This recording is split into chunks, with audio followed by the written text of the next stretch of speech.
নিরাপত্তা লাভ করেন। শ্রমিকরা তাদের কাজের যেন ন্যায্য পাওনাটা পায়, মজুরিটা পায়। প্রবাসীরা যেন আমাদের কাছে সম্মানিত হয়, আমরা যেন তাদেরকে যথাযথ সম্মান প্রদর্শন করতে পারি। মনে রাখতে হবে, এই গণ অভ্যুত্থান বিপ্লব সংগ্রামে দেশের ভিতর থেকে আমরা যেমন লড়াই করেছি, সারা বিশ্বে যে সমস্ত প্রবাসী নিবাসী বাংলাদেশিরা আছেন তারাও আমাদের সাথে সমান তালে লড়াই করেছেন। আমরা যেমন এই লড়াই করতে গিয়ে জেলে গিয়েছি, তারাও কিন্তু জেলে গিয়েছেন। আমাদেরকে যেমন অন্যায়ভাবে শাস্তি দেওয়া হয়েছে, তাদেরকেও শাস্তি দিয়ে বিদেশের মাটিতে বিদেশি কারাগারে পুরে রাখা হয়েছিল। কাজেই কারো অবদান কম নয়, কাউকে ছোট করে দেখার কোনো সুযোগ নেই।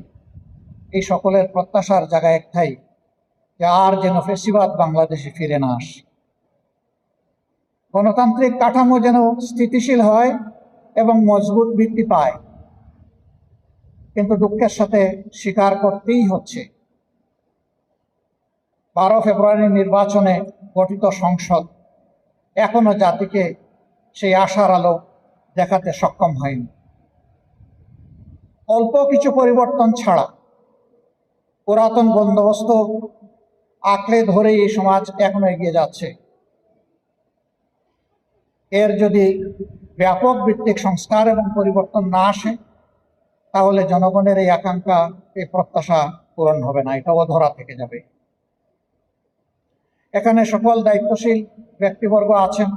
মাননীয় প্রধানমন্ত্রী থাকলে আরো ভালো হতো, তিনিও সেই কথাগুলো নিজের কানে সরাসরি শুনতে পেতেন। আজকে যারা আপনজন হারিয়েছে তারা কি চায়, যারা পঙ্গুত্ব বরণ করেছে তারা কি চায়, নির্বিশেষে সারা দেশবাসীটা কি চায়? একটা পরিবর্তন সবাই আশা করে। সেই পরিবর্তনটা ছোটখাটো নয়, বড় মাপের পরিবর্তন।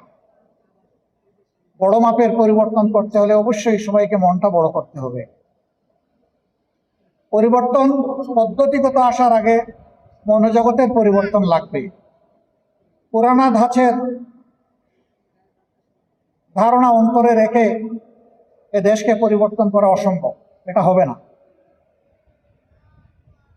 আমরা আর চাই না শিক্ষা প্রতিষ্ঠানে অস্ত্রের ঝনঝনানি হোক।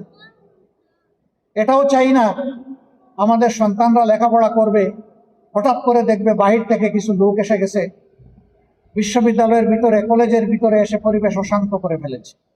আমরা এটা চাই না। শিক্ষাঙ্গন হবে শিক্ষার্থীদের, শিক্ষাঙ্গন হবে